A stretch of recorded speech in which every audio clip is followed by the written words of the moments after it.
দর্শক, এবার আর কোনো সিনেমার দৃশ্য নয়, বাস্তবেই ছুরিকাঘাতের শিকার হলেন বলিউডের সাইফ আলী খান। সেই রাতে অল্পের জন্য রক্ষা পেয়েছেন অভিনেত্রী কারিনা কাপুর খান। তবে এ হামলার ভিলেন কারা তা এখনও জানা যায়নি।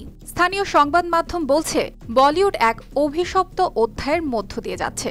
কেউ শিকার হচ্ছেন হত্যার, কেউ বা পাচ্ছেন মৃত্যুর হুমকি। এবার সেই তালিকায় যোগ হলো সাইফ আলী খানের নাম।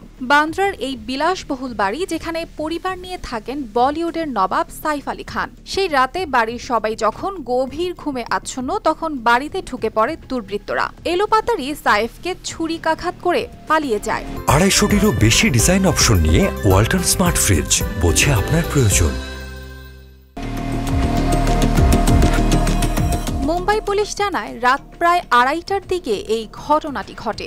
দুর্বৃত্তরা প্রথমে গৃহকর্মীদের হুমকি দেয়, তখনই সাইফ সেখানে হাজির হন। কিন্তু কেউ বুঝে ওঠার আগেই তাকে একের পর এক ছুরিকাঘাত করা হয়। অভিনেতাকে গুরুতর আহত অবস্থায় নিয়ে যাওয়া হয় মুম্বাইয়ের লীলাবতী হাসপাতালে। হাসপাতালের প্রধান নির্বাহী জানিয়েছেন, সাইফের শরীরে 6টি আঘাত রয়েছে। এর মধ্যে 2টি আঘাত বেশ গভীর, একটি মেরুদণ্ডের কাছাকাছি। সাইফের স্ত্রী কারিনা কাপুর খান ও তাদের 2 সন্তান তৈমুর ও জাহারি সম্পূর্ণ নিরাপদ রয়েছেন বলে পুলিশ নিশ্চিত করেছে। তবে ঘটনাটি চুরি নাকি অন্য কোনো উদ্দেশ্য নিয়ে ঘটানো হয়েছে তা নিয়ে এখনও চলছে তদন্ত। অর্পিতা জাহান, RTV।